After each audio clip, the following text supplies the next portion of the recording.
Bismillahirrahmanirrahim. Good morning, students. Hope you all will be fine. Today we will read chapter number 8, Environment of grade 7.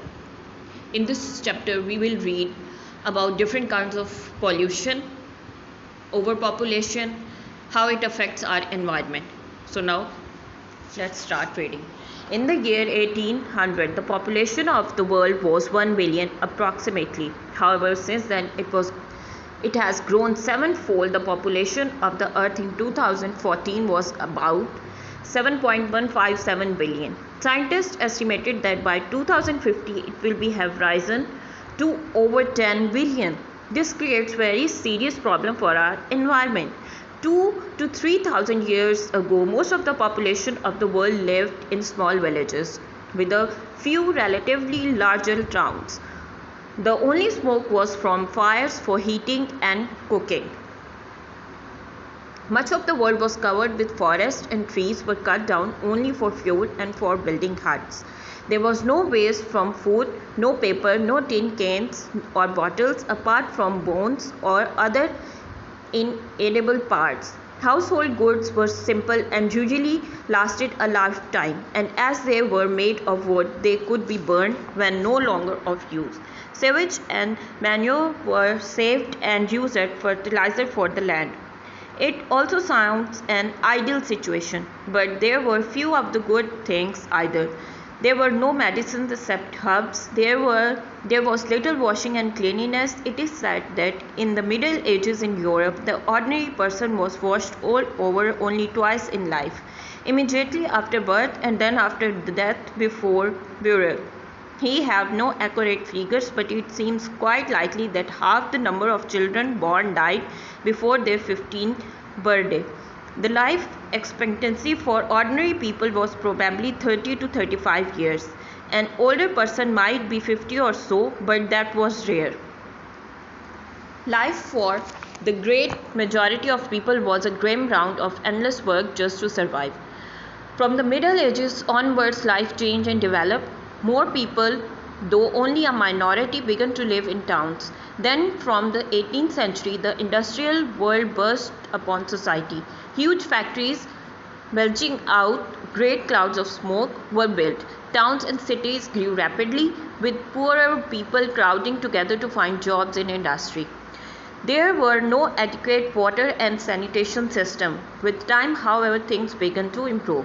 Today, thanks to good water supplies, healthcare and medical advances and the other benefits of good housing and transport that we enjoy, people live on average twice as long as they did a century ago. But have we become too compliant and we are destroying our environment? Many people think so. Every day more huge industrial plants pour out immense amount of polluting smoke. Many industrial processes have dangerous and poisonous byproducts which are often allowed to run into rivers, making the water deadly to fish and plants and also the humans.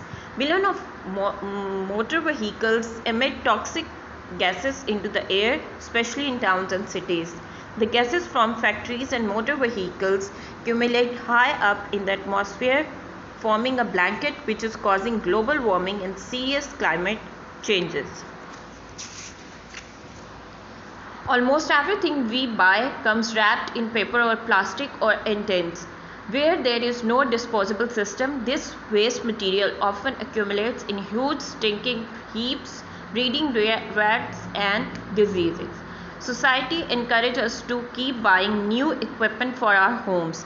The older items are discarded and left on huge garbage dumps. As well as the things which are dangerous, our environment creates things which are unpleasant for many people. There is, for example, constant noise from cars and machinery and music from radios and shops.